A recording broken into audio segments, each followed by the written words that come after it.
Hi everybody, welcome back to Starfield Raw. This is episode number 41. I am Joe the Widget and I am in a hotel room, so excuse the echo. I tried to adjust my area as much as I could to minimize it, but it still sounds like I'm in a bathroom. It still sounds better than some hotels you've been in. That's valid. I'm at a work retreat, so.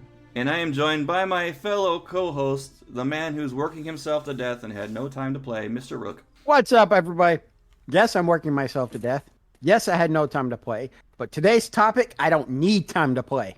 And we're joined by, That's well, right. you know what? We're going to announce this right now. So you guys heard it last week. We sent out the offer to Kilo. He accepted it. So he is now a full-time host on Starfield Raw. Welcome back, Kilo.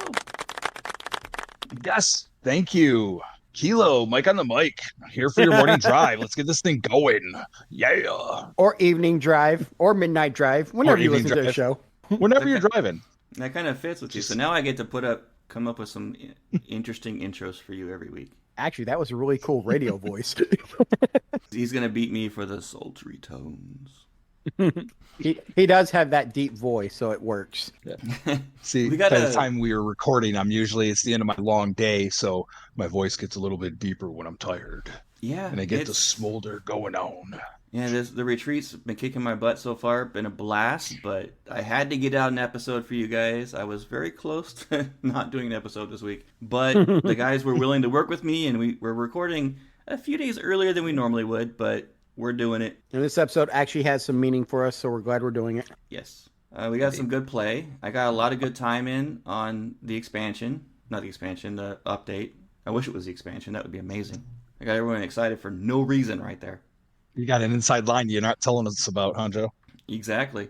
So we're gonna give a little bit of a recommendation for skills you should take and cap out if you're going to be doing extreme difficulty, which I have been doing. I'll talk about that in a minute. I got some good around the Discord. We're going to be talking about the Colony War, and that's going to be in honor of Memorial Day. That's Lore with Rook tonight, and we've got a mission of the week for you guys, courtesy of Kilo. So let's get into it. I know Rook hasn't been able to play much, so he's going to be color commentary. There they go. They're going on the right side. Oh, wait. Wrong kind of commentary. So I'm going to let Kilo go first. Yeah. Obviously, I missed last week, but I did have a couple of things about the new updates that I really like. We've been waiting for your opinion. Yeah, the maps are amazing. In Neon, it is so clutch to have that and look I still haven't had a fantastic. chance to go check that out or Aquila. Yeah, it looks. I mean, it looks great. Everything. I think it was Wigit last week was saying that now New Atlantis makes sense. Yeah, exactly. You get to see the layout. Yeah, you can actually see because a lot of the time you're stuck on the NAT, so you don't really get a sense of space. True. But honestly, the thing that I'm most excited about, and I haven't been able to dive far into it yet, but something that I'm really jazzed about is the adjustable difficulties, the semi-hardcore survival. As around Discord, we'll talk a little bit about some of our members' feelings about that. So there could be some more, but I remember I got a little bit yee playing Fallout 4. I decided finally I was going to try survival mode, and I made it to Drumlin Diner, and then I was slaughtered by a rad scorpion, and that was the last time that I tried that. Yeah. It was way too much for me. I'm a big way too Minecraft much. player, and I like doing hardcore every now and then, and doing hardcore challenges. They don't last very often or very long, and I refuse to do any hardcore, anything like Diablo. That's just death. See, I'll do Iron Man and hardcore and XCOM. I was really good at that. I love playing that, but it was so brutal. So I really like the fact that you can kind of pick and choose your flavors, right? I'm probably going to kick up the ship battle stuff quite a bit because I tend to kind of slaughter in that and some of the combat stuff. They really went above and beyond with this. I just hope that we get a little bit more of those survival mechanics moving forward. I think they're gonna go that way because a lot of people have been crying out for that, and I know that Rook in particular has been crying out for a deeper immersion with the ships, in particular the fuel. Well, one thing that Bethesda has proved especially with this latest update, is that they're listening to their fans. They're paying Yes. attention to what's going on out there. They're definitely listening to Starfield Raw and hearing what we have to say and implementing it into the game. So, which is great. I think they got a really So good beat on things, and I think we have a lot to look forward to. so now we have to get the fuel put back in and make it an optional thing. It doesn't have to be just Yeah. for Yeah, everybody. Make an optional thing like we've Add been it doing. right. add it to the general gameplay settings as an on-off thing, like you did Right. for some of the other stuff in Or the. even adjust it for like minimal, off, or Right. like maximum or full requirement type thing. That'd be Mhm. amazing. And Yeah. then, of course, we want all the goodies. I mean, I'll be wishing and Absolutely. crying about space stations until it comes into the game finally. I mean, yeah, we got to think. I think that we're possibly looking at a little bit of gaming history here because Bethesda's really setting a precedent with this new game mechanics menu that they have, and it They really, are. really opens up a lot of possibilities Mhm. It for changes for the for game. future You franchises. would think that just Yeah, menus wouldn't be that big of a deal, but these little switches can completely change the flow and play of the game. Especially if it absolutely. goes against what you're used to playing. And If you're used it's to not just playing, easy, normal, and hard. Mhm. You can customize it by the player, which is amazing. Yeah, exactly. Play how I'm you want sorry, to Rick. play, which is Bethesda's like go to. Couple other things that I did on my playthrough. Actually, I was having second thoughts about being a pirate because I was wanting to make this my pirate playthrough, Army and I was party. talking to a couple. Yes, yes. And I was talking to a couple of people about it, and I realized that I'm currently walking in Widget's footprints. I did not get anything weird on my new game plus. Hmm. So I'm a little bit concerned about what may change in the next game and do I want to wait until I get the twin before I do the bad guy stuff? I don't know. So I'm having a little bit of second thoughts about that. But I was very proud of myself, probably more than I should be, but this is Starfield Raw. I have no shame here. No I shame is managed to get here. the comm spike. I managed to get the comm spike with no issues, which was the Nice. first time. I've done it 3 times. It was the first time I managed it. And what it was is I kept missing. There's a computer console, like as you're on your way out towards where the ship is that you're supposed to steal, there's a control room where you have to go up and go to this computer in order to authorize, like you have to basically authorize your own flight so you can get out of there without any issues. I didn't know that, but I managed to do it this time. So I'm pretty happy about that. Nice. I Yeah, love it when the well-oiled plan comes together. right. All right, Hannibal. What I about your game? What about your gameplay? didn't talk about fava beans, so we're good. It's story time Different with Hannibal. Widget. Okay. It's story time with Widget again. Yeah, like we all know, we're gonna continue this trend. You guys have been hearing my adventures step by step as I do nothing but power runs, Berry Temple, power runs, Berry Temple, and the interesting things that occurred during this. So I am doing another power run, just going through it, and I've had a couple hiccups here and there, but nothing that was outrageous like last time. Except for I got some interesting good luck in a weird way. In the fact that I went to the right after you start the new game and you skip the story, that you get all the locations for all the artifacts. Went to go get them, which is probably my favorite part of doing this whole playthrough is getting the artifacts. It's where I get combat and fun. And the first two artifacts were right next door to each other, literally. They were within Like on the walking same distance, planet or same planet, oh, within walking distance from each other. My ship landed in really? between them. Yeah, Wow. it was nuts. I didn't get the screenshot I wanted to get, but I did take one that shows the markers right on top of each other. Wound up That's getting pretty those. awesome. Yeah. Oh, and the thing is I went at the first one I went after. It was Varun that was guarding it. I got excited thinking I'm gonna get some awesome Varun weapons. This is gonna be great. Not a thing. It was all the basic energy weapons. No Varun weapons. I Oh may man. have cried a little bit, but I got through it. I did find an old Earth hunting rifle. It was a basic, but I got one, so I had my sniper rifle. Okay. I was tempted to There go you do go. the quest in Aquila just to get the legendary one, but I didn't want to interrupt my power run. And the funny thing is Right. that I went back into space to go get the third artifact, and it was in the next planet over in the same system. They just dropped it all off in the same Yeah, neighborhood. Said just dropped. I attack said, with "Here you it. go." You don't have to fly very far. Yeah, and then I started doing the power run, and this something interesting, very very interesting happened. I thought it might have been something they knew they added, but I don't know. The first four artifacts that I got, it immediately popped up with a quest to get the temple. So I picked up the artifact. Within seconds, it was on my quest to go get the temple, which was in a nearby planet. Did that 4 times in a row. It And didn't that's happen new. after that, though. Oh. So I don't know. I don't know if it was just a glitch or what, but it was. I was hoping it was something that was going to happen, so I don't have to keep on running back to Valada every time to get new locations. I haven't done the power run yet. So I'm not sure what that looks like. So that's interesting. It's not exactly something fun. I mean, look at this. You get all the artifacts, right? And you have to now go to Valad to get a location. You go out to that location. You physically run to the temple, do the little playing with the stars, get it, the power, go back to your ship, go to Valad, and back out to the planet, physically Just run. back and forth, Back and forth until you get all of them. And then I think the first set's like 12 or 13 of them. Well, I mean, it's like, what's your commitment to the powers? Yeah, I want to see the powers get to 10. I want to see that X. Yeah, I respect it. I respect the hustle. And I'm trying to get that unique universe. It's not happening so far, but yeah, I'm You're working trying. on I feel like you've earned it. At this point, he has. it. Yeah, You've earned it like Rook has earned recognition from Bethesda for exploring as much as he has. I know your You planet's both better than deserve you your own do.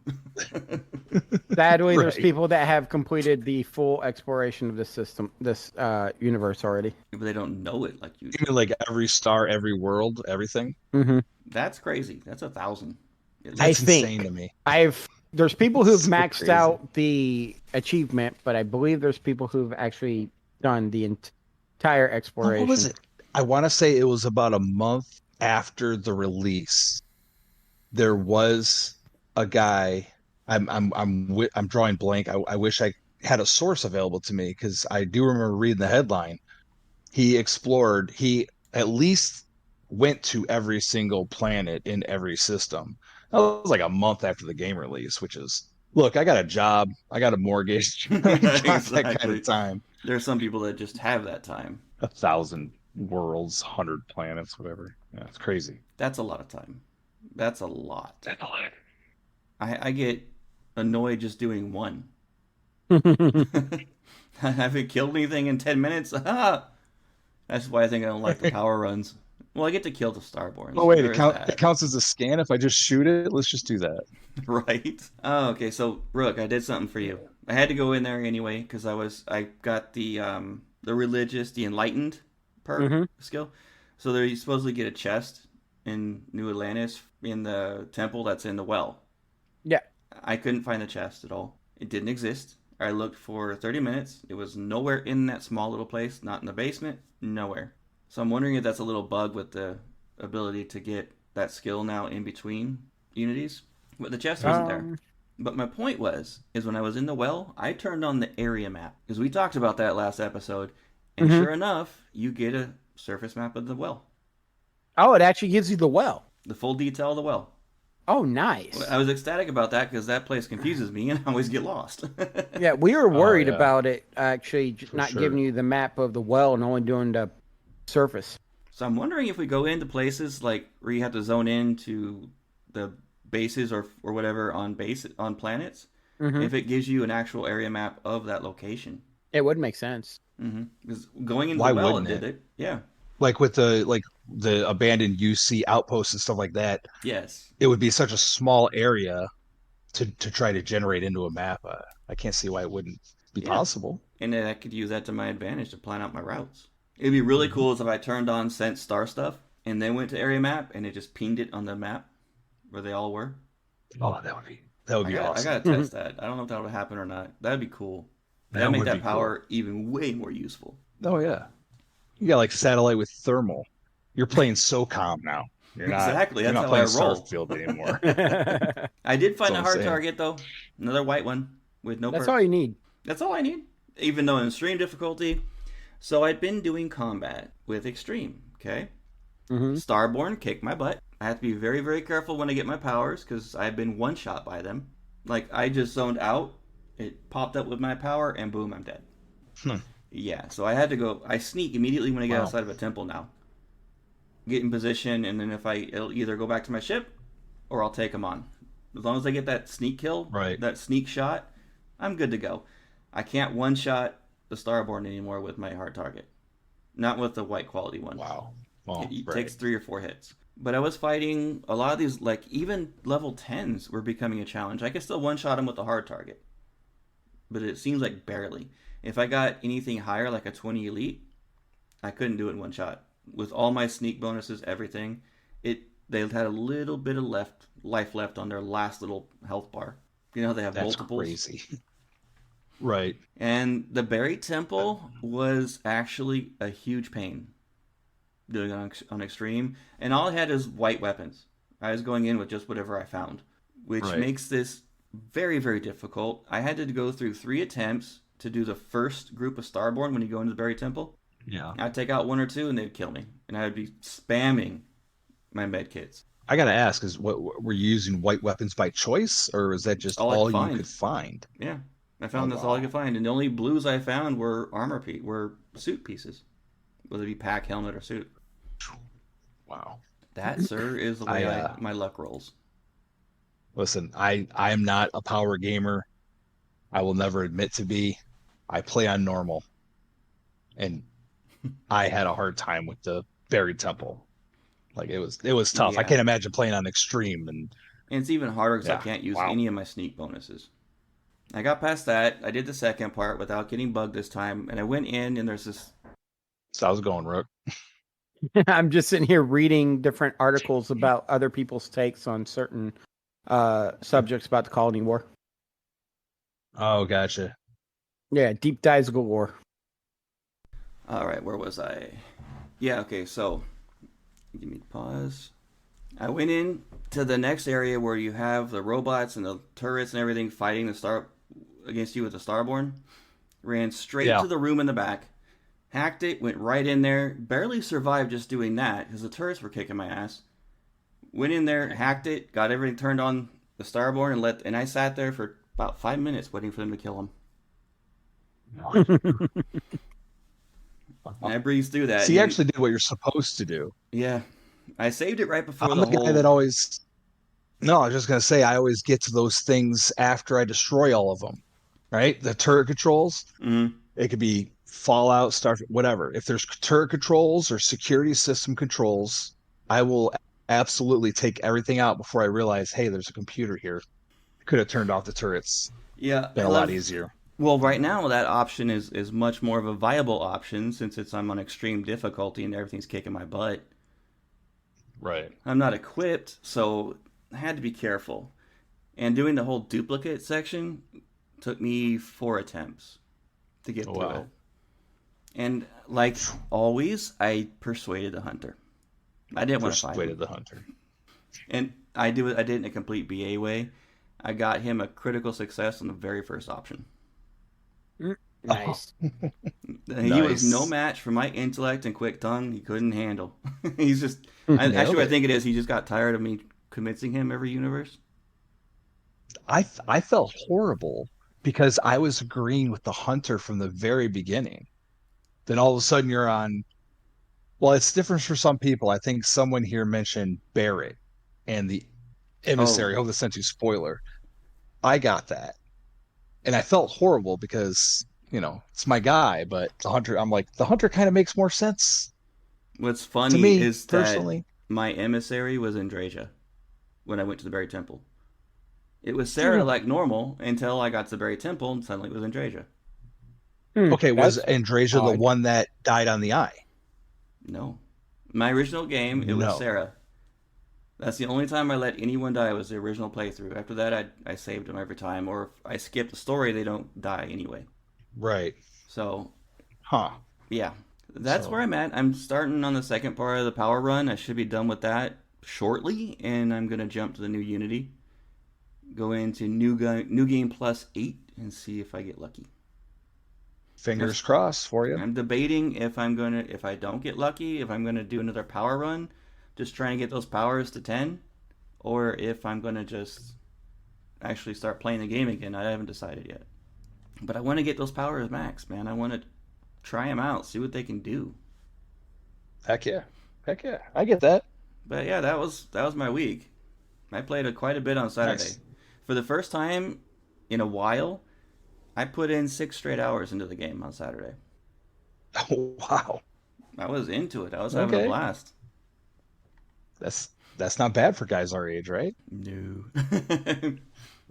I can go in those gaming sessions where I can game for a few hours, but I always have to get up and move around, take breaks, and but 6 hours Right. that night, and I was just into it. I didn't want to stop, and we That's had awesome. listeners come in on Discord and were talking to me and Archon. It was just a blast. I had an awesome night. That's awesome. Guys, our Discord is discord.gg, which is George GG / Raw Podcast. Get on there, join us, say hi, join like-minded people. And okay, so let's get back to the show. So the skills to make extreme difficulty a little easier, and these are our recommendations, and I'll get into why, or at least my recommendations. Rook doesn't totally agree with me, but Since when have I ever totally agreed with you? I can't remember a time you have. Honestly. Exactly. Yeah. It would make our friendship very boring if I did. Oh, There you that's go. what you think? I think I might pee myself if you ever agreed with me on something fully. I think you would too. So the first Well, one I good thing it's only recommend. audio. First one I'm gonna recommend is a tier 3 skilled cellular regen. And the reason I picked this, even if you have the whole injuries thing turned off, I found out that on extreme difficulty, you still get butchered with injuries. The first two sections of the Buried Temple, I had three things. I had like a broken leg, I was frostbitten, and something else, and I had to cure them. But cellular regen gives you a higher chance to recover from injuries naturally. The more points you put into it, the more likely it's going to happen. Nice. The next one is a tier 4. It's called Crippling. One of my favorite ones, especially now. It's a tier 4 in combat. You get a chance to knock down enemies when you shoot them. Later ranks make it happen like almost every shot. And this is what saved my neck doing the Buried Temple, was I kept knocking them down. Every other shot, I've got 3 points into it. So I just constantly knock them down. They have to get up, and I'm able to empty like 2 or 3 more shots into them before they get up. And by the time they stand up, knocking them straight down again. That's savage. I love it. Armor penetration, another tier 4. I noticed this, that the extreme difficulty, they seem to have more armor resistance, so your shots are doing less. With my armor pen, I'm able to do quite a bit more. I tested this on another character who didn't have armor penetration, and I put him on extreme and just gave it a comparison. He was using a legendary weapon and still couldn't do as much as I could. It could be other factors with my character, but it's kind of what I saw, and I've looked online, and some people kind of agree with me on that one. A tier 2 one is nutrition. Makes food heal you a lot more. And if you, yeah, Completely depends upon what setting you're using for the food now. if you have it turned off, it's pointless. You're right. That's right. But Yeah. okay, yeah, that's fair assessment. But if you have it turned on, like I do, then you're gonna want to have this. I've put 2 points into it so far. I'm gonna build it up as I go. It does help. And I can, instead of being a little tiny sliver of life when you consume something, it actually gives me a good chunk. And when you run out of medkits in the middle of combat because you're running out of bullets and medkits and everything else in these hard fights in extreme, that's a lifesaver, literally. And Absolutely. the last one is another tier 4, rejuvenation, and you should have that regardless of your difficulty setting. That's one of my recommendations to always put on your character. I finally started leveling up rejuvenation and cellular regen. It's a couple of the ones I'm working on right now. Yeah, I just started doing cellular regen. I put 1 point into it so far. I've got maxed out crippling. Well, 3rd tier, I think, on crippling. No, it's maxed. I have maxed out armor pen. Nutrition, I've got 2 points in. Rejuvenation, I've maxed out. Nice. And it saved my bacon a few times. All right.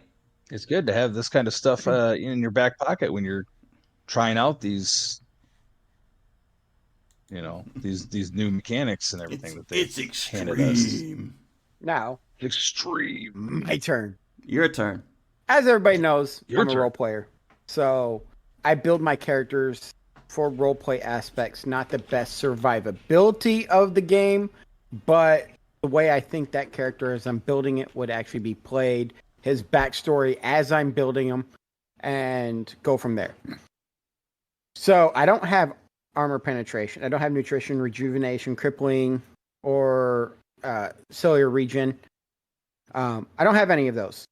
My soldier is straight up a soldier. He's tactics based. As many of y'all know from our challenge character, I struggle at remembering tactics at times. But Do this you? character, I would have never guessed. this time, however, I actually use tactics with my soldier ever since we went into extreme difficulty. And I find that relying on cover is a lot more important. And actually using your environment to your advantage is way more important. Granted, armor penetration is a good skill to have just as a soldier, but I haven't gotten that far yet. Yeah. What level is your soldier now? 58, Okay.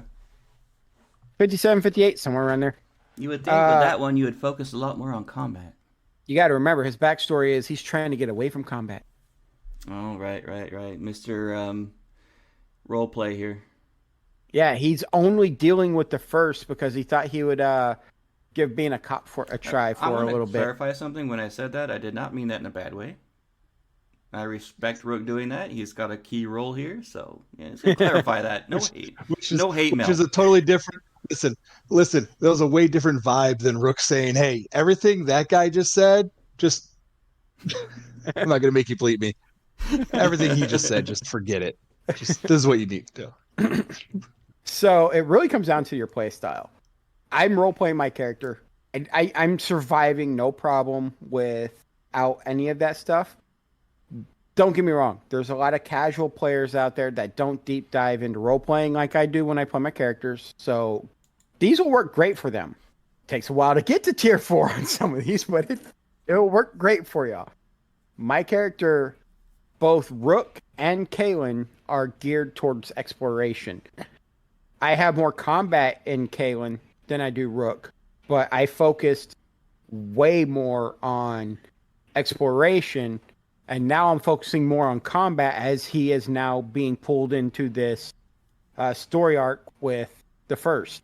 So I adjust my character as I see my role playing going, and so Now, how that affect your character when you were going up into some of these planets that were a lot higher level as far as the lack of those combat skills? Is that something you regretted not having, or did it not bother you? I use the environment really well. I will jump up onto elevated rocks and stuff. Don't get me wrong, my companion will do a lot of killing. but Got you. Sarah liked that. I'll actually sit there and scan everything, and I will try doing it at the furthest distance possible without aggroing. So it's tricky, especially when you're in a higher level than where you're at, but it can be done. It's fun to me to try getting up and get those cool shots without aggroing everything. On planets where I don't need armor, surprisingly, I'll drop the suit if I don't need the suit, because I can sneak up and get that cool shot or scan really close and actually feel like I'm actually a real life Steve Irwin trying to sneak up there. I had another impression in the chamber. I can't do it without laughing, so let's just continue on. Oh man. Now what we have here is a terramorph. It appears to be sleeping. I was getting ready to do the same Watch thing. me as I walk up and slap it in the ass. What will it do? Crikey. Tore my arm off. All right, sorry. That wasn't even a great one. There's a sleeping terramorph. Let's go touch it. Let's see what happens when we invade its natural environment. I really like that. Brings me around to thinking of Gabriel Iglesias making the impersonation of Steve Irwin. Yeah. Kilo's over there dying. I broke Kilo. Oh my god. Too funny. But yeah, the roleplay aspect really depends upon how much you go into your character, how bad you not how bad, how good you roleplay your character, and what you see changing from your character. Now, if I go through this game, hit level 100, and go through to Unity, I may change up some things, saying, all right, he forgot all about this. He doesn't really It's not something he used, so he had no reason to keep it. Stuff like that. Will I go to the Unity? Let's see if Yes. my game will crash before I go to the Unity. Let's hope not. Right. Let's hope not. So you have some lore. Yes. So Yeah. the day of recording is Tuesday, the 21st of May. In the US, Memorial Day is this coming Monday. So, in honor of Memorial Day and playing a game that has a really defined lore for a major war and seeing how it's affecting people after the fact, Kilo came up with the idea of doing a deep dive of the Colony War and then tying it into the side mission of the week. And with my background, his background, and Joe's background, we all said, we're going to do it. Heck yeah. All right. Absolutely. So everybody knows Colony War was a very brutal war. Granted, only about 30,000 died, but when you're in a universe where Earth has been destroyed and only so many people made it off, that's a big number, especially after only 100 years or so. Now, there are people out here who did their own deep dives, and I'm going to touch on a couple of them because I want to talk about the cause of the Colony War. So everybody knows what was it? The Narian conflict, where the UC put what's the name of that? The clinic in space around Narian, and Narian didn't like that, asked UC for help, and a war began because of that. Ultimately, it ended up Narian being given to the UC, and the UC getting the clinic and all of that. And the treaty of the Narian Treaty, where no faction can have more than 3 systems. Well, Freestar broke that treaty and tried creating another colony. Dang those Freestar. Dang those Freestar being rednecks and everything. They broke that treaty, tried creating another colony, and the war broke out. It's one of the most one-sided defined war in the game because all the references, 90% of the references you get are from the UC side. You don't hear a lot about the Freestar Collective side, which this host's opinion should very well be rectified at some point with another side quest. I think that they see, but Bethesda leaves things out intentionally. So I'm thinking that we're gonna get that in a future expansion or update. Mm-hmm. A little bit of the unreliable narrator, especially in the case of the UC, where you got it shoved in your face when you join the Vanguard versus Mm-hmm. FC, which is they just kind of want to get past it. But can we talk about the Treaty of Narion for one moment and how insane it is? Yes. If you guys remember the Cold War, the Korean War, right? Yeah. 38th parallel. You drew a Mm-hmm. line in the sand. You don't go north of this, you don't go south of this. That's how we got North and South Korea. But Yes. to limit two major factions, like, okay, you got these three systems, you got these 3 systems, and then we got all of this, but nobody's going to mess with that. Agreed? That Mm-hmm. is kind of insane. A little Eventually, asinine, yeah. somebody was going to break that. Yeah, you can't just sit there and have that kind of restriction. It doesn't make any sense. People are going to expand and want to have their own places. And ultimately, it will really make everything claustrophobic again if you just keep everybody in those same systems. I've Well, I mean, explored you're several. setting yourself up for. Go ahead. I'm sorry. No, go ahead. I, I was just thinking you're setting yourself up for failure. Okay, you look at List, which Mm-hmm. is I believe is based in UC. So we have a UC organization, not necessarily directly allied to the UC, but still their entire mission is to expand and explore and to get these other planets. Mm-hmm. But eventually something like that was going to come along. It just kind of blows my mind that everybody was like looked at the piece of paper was like, yeah, that looks right, Especially when you consider the and fact that thinking that nothing was. the humans have interstellar travel. They can get to these Mm-hmm. planets rather Right. quickly, and they can get very, very far rather quickly. And Oh yeah. like every war, in some way, has been about some kind of resource. It's all What's So money. yeah, What's weird is the war started 92 years after the treaty was signed. So at some point, somebody somewhere should have realized, hey, these systems that we all have only have one or two colonizable planets. Terraforming doesn't exist, so how do we go about expanding? Freestar Collective took it upon themselves to go expand 92 years later. Or 90, did I say 92? you did Yeah, say 92. that's right, 92. 92 years later, Freestar Collective went and started colonizing Lunara. Now, whether or not that was UC trying to colonize Lunara, or if it was another group of people and the UC the Freestar Collective trying to colonize Lunara, or the UC just claiming that it's Freestar Collective trying to colonize, we don't know. We know that's what they're claiming started was the start of the war. If it was a true Freestar colony and the UC did destroy that colony, that would instigate a war. If it was a Freestar reacting to a non-aligned colony being blatantly destroyed, which in UC's history shows that they are not against doing that, then I would also say that's a right to start a war. Now, people who haven't played the UC Starline storyline are probably wondering exactly what I just meant by the UC is known for that.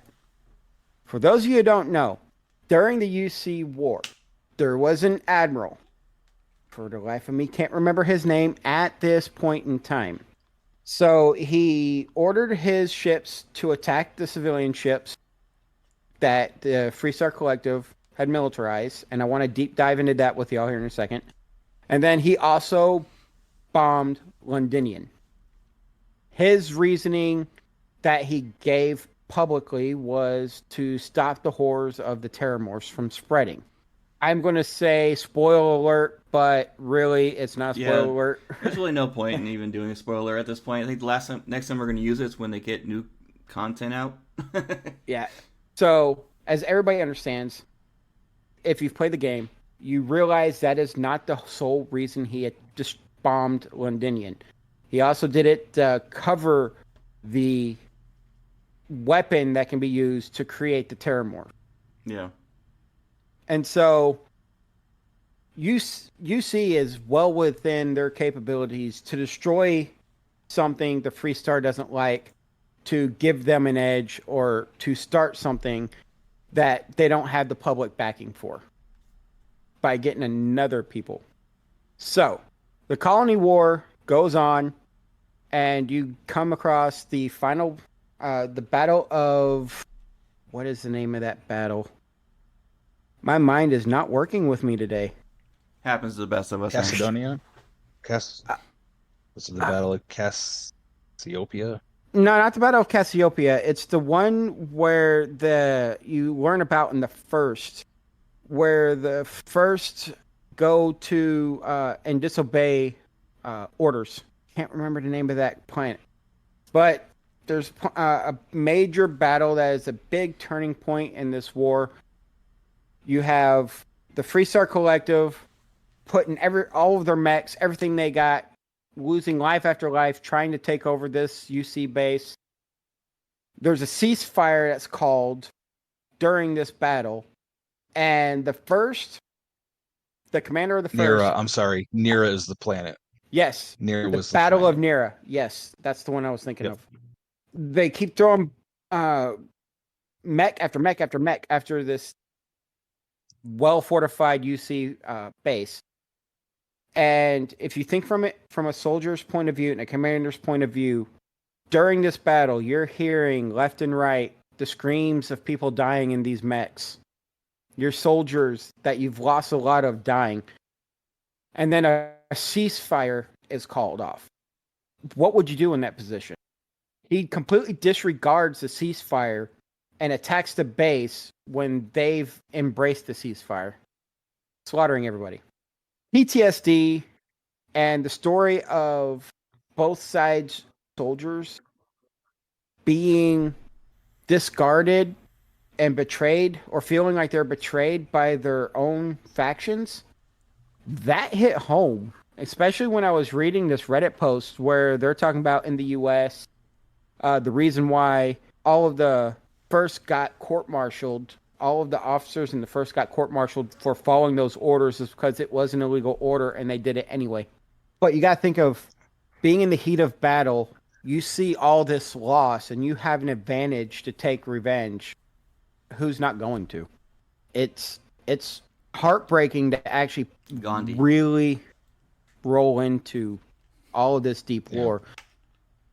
And then you learn more about Sarah's background during the Colony War because of all of that. Because her ship went down when they were trying to rescue civilians off of the planet. Yeah, that was the Battle of Cassiopeia. That was Sarah that's the Morgan's, Battle of Cassiopeia. Yeah, She was a navigator, right? yeah. She was a navigator in the UNC, and then they created the. Why am I not remembering this stuff? The Navigation Corps, and she became the head of that until they shut it down in 2320. Yeah. So if you and then we if you really deep dive, you actually start seeing more of what we're about to talk about and why it makes a more impactful story when you've done both sides or you've been a soldier. and there's a lot to it when you look at it from just above and beyond what you normally play in the game. You wouldn't necessarily catch all of this. This wouldn't necessarily. It doesn't. Aside from the mission with the first and Sarah Morgan's personal quest line, you don't come across a lot of this. You come across And a a lot of little this, you come across a little bit bit with of it. UC, but mostly with only one individual. But if you unless you really take a look and listen and read the terminals and listen to everything that everybody, I don't think it really you get the full impact of how influential the Colony War was, and how we got to where we're at now. So It's a lot. obviously the death toll was low, 30,000 people. They created a memorial in New Atlantis, putting it very specifically outside of Mast, but within perfect view of the Freestar Collective embassy. Oh, I didn't even realize that. Yeah, that is harsh. Yeah. And I don't remember if it was just because I had Sarah or what, but there was a woman outside of Freestar embassy protesting about them having a embassy in New Atlantis because she lost someone in the war. It is so deep and so real. Yeah, it really is. They definitely took their time writing that. And the first, I sympathize with the first because they felt very betrayed. You don't hear it so much from the officers, but you really hear it from Hull. Hull really triggers, and you really hear it from him. You're gonna hear it from the grunts. Mm-hmm. And you don't the whole usually movie The hear Rock that. was literally based on the same concept, right? Yeah. The Marines were ticked off that all the good Marines had died and their families got nothing, and all of a sudden they're beating down Navy SEALs. But So let's jump into our side mission because it kind of goes right along with this. yeah, and just playing off of kind of continuing off of what Rook said a lot in the protester outside of the Freestar, embassy. You get a lot of this stuff in the game. This is stuff that you will definitely pick up on. Like if you take Sam anywhere in the UC, all he does is piss and moan about everything you see. Yeah, I remember that. So there's still a lot of animosity. I mean, we're not 20 years from the Colony War, but a lot of wounds still fresh, and that's going to lead us right here into our side mission, which I picked for this week, Ground Pounder. Now, if you have not somehow come across this yet, there's a couple of different ways to find it. You can either you'll cross paths with a random freighter that will let you know that they picked up a distress beacon in the LTR system, or if you go to the LTR system yourself, you can get the distress message yourself. By the way, I actually had to look it up. There is actually a star called Altier. Yes, there I is. thought it was an homage to Assassin's Creed. I didn't know that. Yeah, a So lot I of the actually looked stars up. that It's are in this actually written. game, a lot of stars in this game actually exist in real life. Yeah, I did. Well, I thought because you find so many Easter eggs around, it's like, oh, okay, it must be an Easter egg, right? It's like a nod to like, hey, we like Assassin's Creed. No, that's actually a real thing. My lack Side of note, nerd is showing. for those who are interested, it's the brightest star in the constellation of Aquila, and it's the 12th Okay, brightest star in the night sky. There Neil you deGrasse Tyson over here. All right, go. so we got what you hear is you get a message from Private Mahoney of the Freestar Collective, which informs you that the research station that they are located at, excuse me, try that again. The research station that they are located at is currently overrun by spacers, and they need help. As soon as you land, you're in the middle of a fight. Mm-hmm. It's one of my favorite missions just because that. I remember the first time I played it, I'm walking out of my landing bay and Vasco is already running up and shooting. It's Yeah. that quick. But once you finally finish stacking the bodies, you get inside. That's where it really gets interesting because you do come across Private Mahoney. And here's the interesting thing is Mahoney actually informs you that it's a group of United Colonies Marines who also responded to the distress signal who helped to defend the research center and the FC personnel that were there. So Mm-hmm. he sends you to go save the Marines. Now, when you work your way through all these spacers, you get up to the comm center. That's where you meet Corporal Lazama of the UC Marines, and you also end up meeting Lieutenant Torres and Captain Myong, which I probably said that wrong, but Yeah, close enough. these are all UC Marines, and you the interesting thing is that there is this weird tension. It runs a little bit deeper, and I don't know if I'm just picking up on this after having listening to Rook's lore, but there's definitely a certain tension there. Mm-hmm. But the Marines are then going to send you to a research camp to rescue Freestar Collective militia members. So here's third and goal. Here's the bottom line. This is where we're in trouble. This is where the rubber meets the road. And these two groups of individuals who have spent the last 110 plus years as enemies working together to survive for a common goal. Not because not for any other reason other than the fact that it's the guy next to you. Yeah. And Mm-hmm. anybody who's served knows exactly what I'm saying. It's the guy next to you. When you finally, I don't want to give necessarily the whole thing away, but when you finally get to the end and you're outside of the research station and Myong is there and Torres is there, everybody's there, and they're having a little bit of a back and forth. And it was Sergeant, it's the one name I didn't write down. The sergeant who was with Torres says, listen, if we meet on the battlefield in the future, I'm going to do what I have to do. And Myung was like, yeah, if we meet on the battlefield, I will do my duty. But for that moment, right, in the wake of that battle, if you time it right, the sun's coming up, it's a new Yeah. day. You survived by working together. It's peace, it's solidarity, and it's just honor between soldiers in that moment. And it's probably one of personally my favorite and what I consider one of the most beautiful scenes in a side quest in the game. Now, And if you haven't played it, get into it. one thing I really Go ahead, like Rook. about this is you actually get to meet Captain Myung, and what's cool about her Mm-hmm. is she's a UC Marine. Yes, she will do her duty, but she believes in we're all human.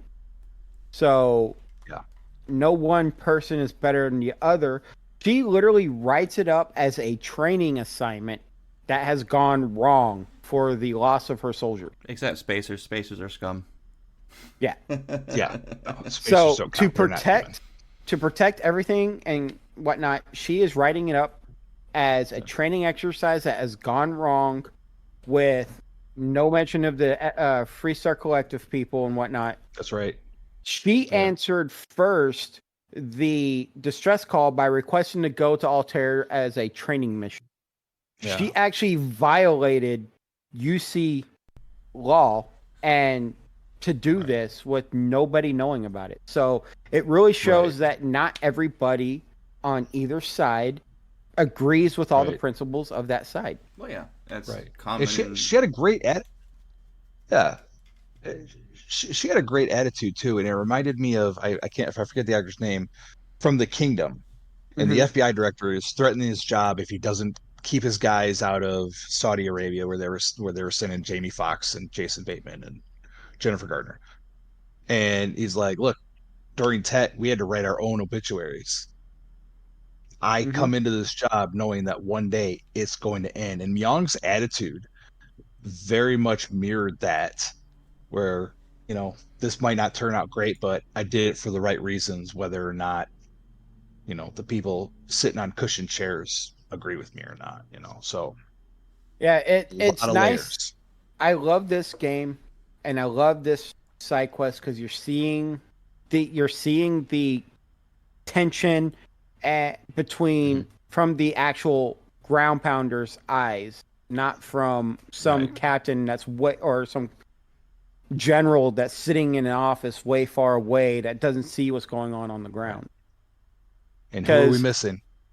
Shattered Space. Who are we missing? The Varun. Yeah, I'm telling you, that's my prediction. So my last thought on all of this is a trope that's used multiple times. Two enemies working together to survive and have a common goal of survival. You see it in Star Trek with Geordi and a Cardassian. Sorry, Romulan. Enemy mine. And then Kardashian's close enough. Kardashians, yeah. You see it in one of my favorite Halo movies, Forward Unto Dawn, where the Separatists are fighting the USNC, and then all of a sudden they're working together to fight this other unknown force. So it's a very common trope, and there's a reason why it works. It shows how survival can actually bring people together. How being human is above anything else. Yes. MASH did it. Enemy Mine with Dennis Quaid. It's something that we see over and over again for a reason. And it's a message that I don't think enough people are getting. There's actually a country song by Garth Brooks called Bellow Wood. Okay. And it's about when the ceasefire was called for Christmas, the day of Christmas. And a German soldier started singing Silent Night. And then everybody on the battlefield started singing it. And because war is war, as soon as the ceasefire ended at midnight, all hell broke loose. But it shows you how... Garth Brooks song? Yeah, it's on his 7 CD. Okay, I'm gonna have to look. Okay, because listen, I had a time in my teenage years I'm not 100% proud of, but I was a big Garth Brooks fan. I am a big Garth Brooks fan. fan. Remain one. And secondly, I know the story of Bellow Wood. That's where we got our nickname, Devil Dogs, Oorah. But I've never heard of this song. That's crazy. I'm gonna have to look that up. I'm gonna write that down right now. Yeah. Learned something new today. We're going to have to forego the round Discord tonight. We got into some good conversations. Running out of time, guys, unfortunately. But put it in a nutshell, Memorial Day is a U.S. holiday to remember our fallen. But to seriousness, though, everyone, no matter what part of the world you're in, has lost a loved one, a son, a father, in some conflict. And so we salute all those fallen. It's not just a U.S. holiday. It's just one that the U.S. said, hey, this is a day we're going to do this. Nobody should work and whatnot. But to me, it honors everybody who has fallen in war. no matter what side of the line you were on. I think it's also a reminder to us that the sacrifices that have been made, the losses that we've all experienced. I know everybody's had some close things, but remember that this is your one life. So be kind to each other, be kind to yourself. Don't take a moment for granted. Live your life to its fullest. And I know all three of us here would agree that there have been men and women that have put their lives on the line and lost them for us to have this opportunity. So make the absolute most of it. Precisely. So there's your sombering moment from Starfield Raw. Yes. It's something that we all hold dear. So Yes. Yes. Yes. So we're gonna go ahead and wrap up the show here tonight. If you guys want to reach out to us you can write us a story. You can email us about business, starfieldraw@gmail.com. Again, our Discord is discord.gg/raw podcasts, RAWPODCASTS. Our Facebook is Raw Podcasts. Our Instagram, our Instagram is Raw Podcast 1, and I've been slacking on it. yeah, slacker. And our Twitter, you can follow this show at Starfield Raw, and I believe our main one is at Podcast Raw. You can follow us individual. I am at the Wigit, THEWIGIT, on pretty much everything except for Instagram. I am author Widget. Yeah, because you're an author. And you can follow me everywhere as Tomcat213. There's a significance behind those, but I'll say it on another show. You can follow me on Steam and X as at Rook213. Hi, this is Kilo, and 1122 is actually my platoon number in the Marine Corps. You can find me everywhere at Kilo Tango 1122. And hey, don't forget to check out Starfield Shipyard. No mods, no salt for some awesome shipbuilding excitements. And that is all for me. We got the 10 at 10 coming up, and Widget, take us out. Have a fantastic week out in the stars, everybody. Y'all stay safe out there in the deepest black. Take what you can, give nothing back.